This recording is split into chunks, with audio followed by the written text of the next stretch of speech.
नमस्कार. राज्याचे उपमुख्यमंत्री तथा वित्तमंत्री आदरणीय अजितदादा यांनी 10व्यांदा अर्थसंकल्प मांडला आणि राज्यातल्या 2,40,00,000 महिला भगिनींना लाडकी बहीण योजना दिली. लाडकी बहिणीबरोबरच पिंक रिक्षा योजना असेल, अन्नपूर्णा योजना असेल, बचत गटांना दिलेला वाढीव अनुदान असेल, या सगळ्यांच्या माध्यमातून महिला भगिनी आर्थिक साक्षर झाले आणि आता त्यांच्या खात्यामध्ये स्वतःचे पैसे, खातं स्वतःच्या नावाने आहे. त्याच्यामुळे उद्योग व्यवसाय सुरू करत कुटुंबाला हातभार लावून महिला भगिनी या आर्थिक उन्नतीकडे प्रगती करत आहेत. त्याचबरोबर विद्यार्थ्यांना प्रशिक्षण भत्ता असेल, युवकांना रोजगार निर्मिती असेल, शेतकऱ्यांची वीज माफी असेल, एक ना अनेक योजना या महायुती सरकारने सुरू केल्या आणि प्रत्यक्षात आणल्या देखील. 5 यशस्वी हप्ते या महायुती सरकारने आपल्या लाडक्या बहिणींच्या खात्यामध्ये दिले.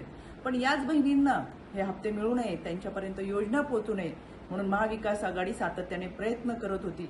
एनकेन प्रकारे प्रयत्न करून झाल्यावरती महाविकास आघाडीची लोक ही हायकोर्टात गेली, जेणेकरून ही योजना बंद पडावी आणि या महिला भगिनींना पैसे मिळू नयेत.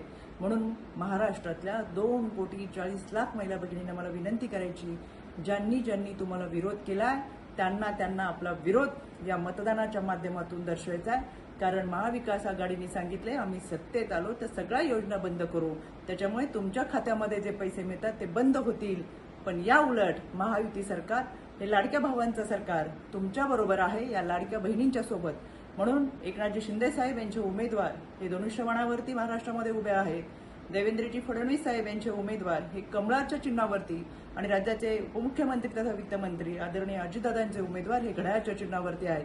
म्हणून या तिन्ही भावांनी जे उमेदवार दिले त्यांना प्रचंड मतदान करा आणि हे महायुतीचं सरकार राज्यामध्ये दिमागामध्ये घेऊन या, जेणेकरून आपल्या लाडक्या बहिणीचा 1,500चा जो हप्ता आहे तो 2,100 रुपये होणार आहे आणि त्याच्यासाठी आपलं मतदान लाख मोलाचं आणि मोलाचं आहेच.